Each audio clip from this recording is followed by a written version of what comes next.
lane, and then back to where you were. There are worse spells to steal, I think. The unfortunate part is you can't actually steal. You can't steal tether and reload. It would be kind of OP if you could, though, right? Being able to steal both abilities with one spell. Tower is under attack. Pretty decent. What NEWBEE ready to do here if LGD do come in with the push? I think LGD again are certainly going to be feeling that they are in a position of comfort. I mean, do you feel that LGD are going to feel any need to push too kind of rash? I mean, they've got a Slark, they've got a Lone Druid. Taking that late against a Jug and a Tiny, do you have to favor LGD's two cores? Well, I think it's a different dynamic. Like, the way that the teams play it out, NEWBEE have much more pick potential than LGD. LGD really only have one form of initiation, and that's maybe on the Slark. Whereas NEWBEE have two Blink initiators, and they have a Wisp Tiny. So at any point where they feel like they can take an engagement, they're just like, boom, we're there. You know, there's no hesitation, they can just be in. Whereas LGD in a full-fledged 5 versus 5, they still also need to be very wary of things like Epicenter. So as the game kind of stretches out, I would actually say that NEWBEE probably hold the advantage just because they have more options. I don't know why. The jungle on his own. He is going to walk into a few of them. He will jump himself away at the same time, but maybe he's going to be jumping in onto late. Doubles himself across. Now Emma White, he is acting as the bait. Drew Moo all the way around the corner. He gets caught in the static storm, will get glimpsed back. Now the impetus flying through from ROTK. Jumped in from Maybe, chasing this one down. Moo's going to get the backup of Lei, and Lei will save him with the relocate. They'll take the Tiny out of the fight. Out. Should be fine here. Has got a TP. Has Lei during the Omni Slash. Looks like NEWBEE will be able to get themselves out of this one. In fact, Lei, they weren't even hanging around for the IO kill as he's able to tether across to Chuan, and NEWBEE lose nothing off the back of that.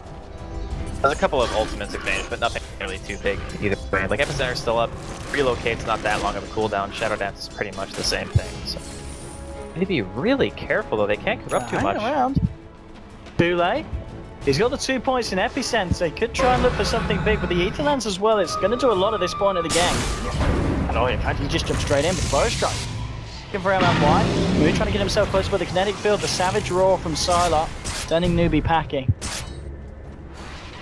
And NEWBEE won't quite be able to find that big jump in that they wanted for the defense, but they do hold on to the tier 2 and they do force LGD to back down. It's really unfortunate that the NEWBEE didn't have a lane ward there, because when they walked up, LGD dropped one just to see if there was going to be anyone else coming. Ended up that ward allowed them to drop that kinetic field to stop them from progressing and starting the team fight, because as soon as that Tiny goes in, the Sand King can like reset and go for an Epicenter, but if they had that ward, they could have easily seen the two supports were right on top of each other. And Epicenter jumping in onto the blue round for the combo. In fact, the combo just blows up Slark.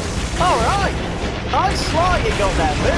He's wandering around, he doesn't know what he's going to do. He's trying to walk towards run base, he's dead. How? Gets the Omni Slash just before he dies. But he will die indeed. 2 for 1 at this point, too late. Rooted up. Psylocke clearing this one up at the moment for the side of LGD. They do get 3 in trade of the Slark. That was a really bizarre fight. Just disappeared. Yeah, that's the one reason why I think that when you itemize Slark, like this build, because of the fact that he goes for Yasha instead of going for the Scotty, like he wouldn't have had it now, obviously, but he would be very close.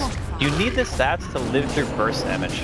So if you can't live through like a finger or a tiny combo or something he was on Agi Treads. Well, I mean, I think he was dead anyway. But either way, I don't know, man.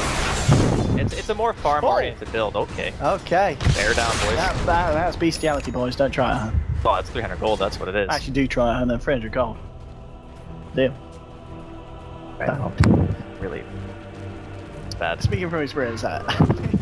I mean, I just don't want anyone going to jail alone. Yes, we don't want that. 10 for 16 at the moment. Net worth still in favor of LGD. I mean, what the NEWBEE have to do to kind of really swing the vote? We saw them there, how easy they can kill the Slark situation. Well, they do have the one, but if they can get the jump, which they've got a lot of heroes that can jump in. They've got the catch. Yeah, it's not a matter of having the catch or not. It's just the way that teamfight kind of rolled out.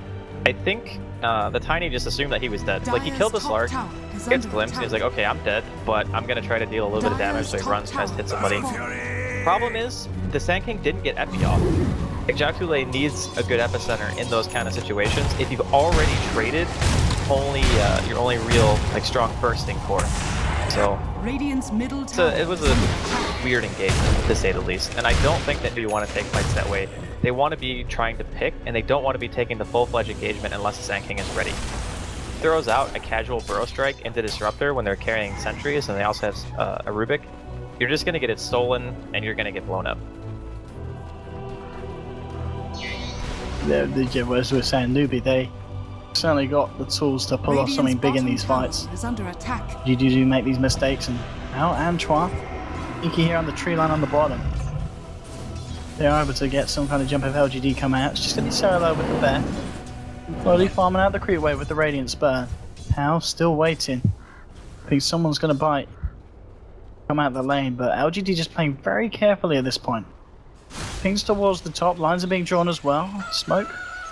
And DDC, RTK, and MMY to try and get in position. And Moo and Lei are here. Moo dropping his way into the tree line, and that could be some smart play from Moo because he TP'd straight out of there.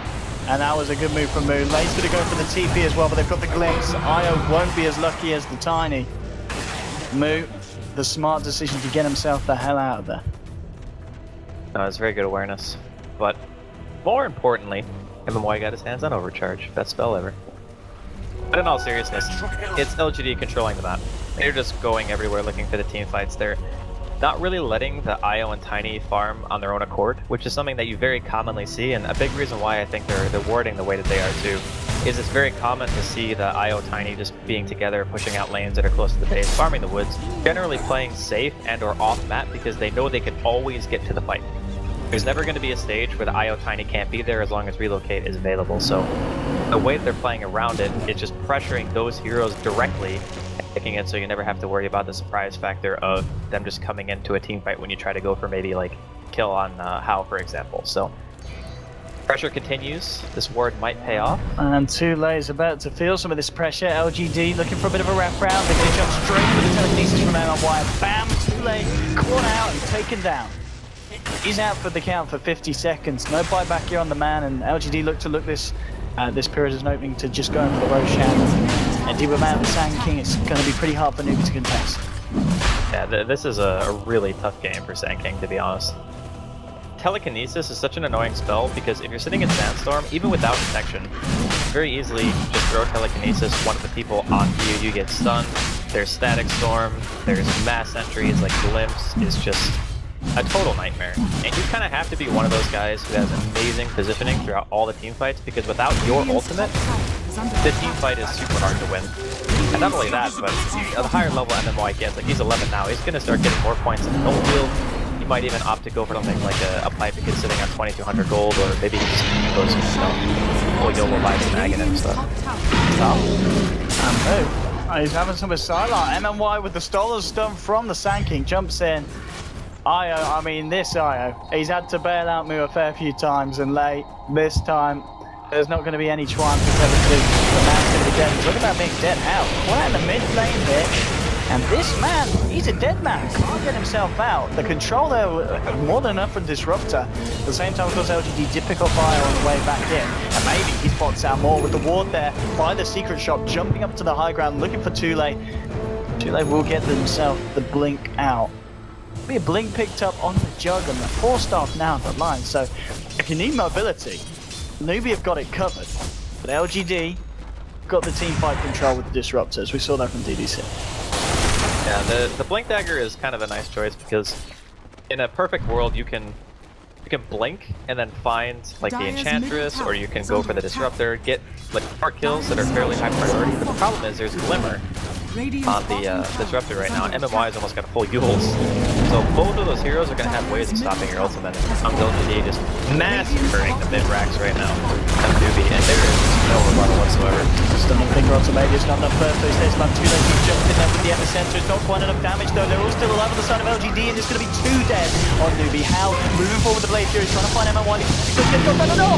MMY steals the Blade Fury. He's going to do something. No, he still goes down to the Omni Stash. It's 2 for 1 at this point, maybe. Clearing up on the back lines, Moo jumping in with a combo, looking for Sylar. Is it enough damage? No!